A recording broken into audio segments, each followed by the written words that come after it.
Imagine a tiny sovereign state, smaller than many city parks, sitting in the heart of Rome.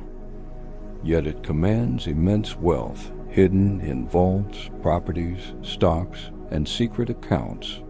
A place where ancient spiritual power meets modern finance. Scandals erupt, bodies fall, billions vanish. This is the Vatican. For centuries it has built an empire of money to survive wars, revolutions, and crises. Its riches promise stability for the Church, but they also breed controversy, corruption, and questions about faith versus fortune. The story begins long ago. In medieval times, the Church needed funds to build cathedrals, wage crusades, and maintain influence. One method stood out: indulgences. These were certificates sold to the faithful. For a price, buyers received forgiveness of sins, reduced time in purgatory. Prices varied by the sin's severity. Some required pilgrimages to Rome, others came cheaper. The practice filled coffers, but sparked outrage. Martin Luther condemned it fiercely. His protests ignited the Reformation, splitting Christianity and costing the Church dearly in lost followers and lands. By the late 1700s, disaster struck harder. The French Revolution erupted in 1789. Armies invaded the Papal States.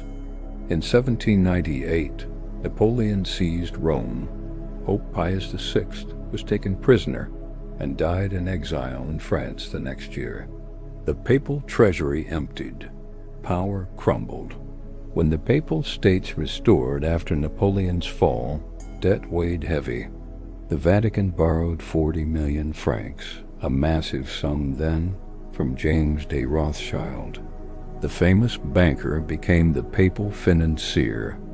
Traditionalists grumbled, calling him names tied to old prejudices. But necessity won. The alliance brought stability. To raise more money, the Church revived Peter's pence, an old voluntary tax from the 8th century. Faithful donated for papal support. Bonds sold to believers promised interest. Real estate in Rome grew. Stocks in banks like the Bank of Rome yielded returns. The Vatican learned capitalism. It invested carefully, diversifying to protect against turmoil. World War I tested this system. Pope Benedict XV navigated neutrality. Funds flowed through Swiss banks disguised as donations. Propaganda money from Germany helped too. The Vatican emerged stronger, positioned as a discreet financial player. In 1929, the Lateran Treaty with Mussolini changed everything.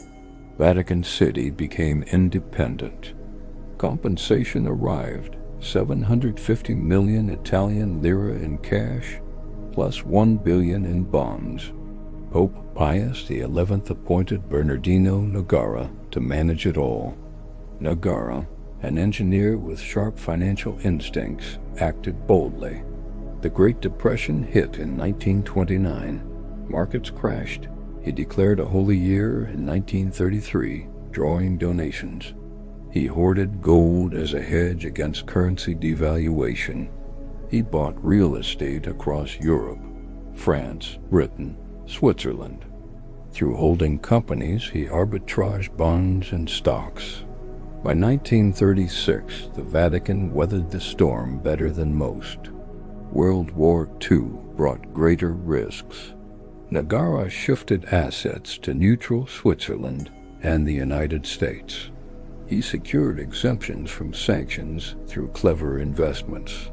In 1942, the Istituto per l'Opera di Religione, the IOR, or Vatican Bank, formed. It operated in secrecy. No public accounts, tax-exempt, files destroyed after years. During the war, vast sums moved through it. Nazi-looted gold, hundreds of millions in Swiss francs passed via the IOR to safe havens. Some aided escapes of fugitives to South America. The Vatican denied direct involvement, but questions lingered. After the war, Nogara invested in Europe's reconstruction. He focused on construction, banking, infrastructure. When Rome hosted the 1960 Olympics, the church sold land profitably. Wealth grew steadily. New figures rose. Michele Sindona, a Sicilian with ties to powerful networks, impressed the Vatican. He raised funds quickly for church projects. Paul Marcinkus, a tall American archbishop, became IOR head. Bold and direct, he partnered with Italian bankers like Roberto Calvi of Banco Ambrosiano. The IOR became Banco Ambrosiano's largest client. They set up offshore entities in the Bahamas for discreet operations. Companies bought, newspapers acquired, deals layered. Trouble brewed. Sindona's empire collapsed in the 1970s. His Franklin National Bank in the U.S. failed spectacularly. The largest bank collapsed there at the time. Losses mounted. Calvi inherited assets cheaply, but inherited risks too. The IOR loaned heavily to Calvi's offshore firms. When scandals surfaced, pressure built. In 1982, Calvi fled Italy. He ended up in London. Days later, his body hung under Blackfriars Bridge. Ruled suicide at first, later questioned as murder. A massive fraud emerged. Hundreds of millions missing. The Vatican settled for $244 million to creditors. Donations dropped. Deficits appeared. More fallout followed. Sindona, extradited, died in prison from cyanide, suspected silencing.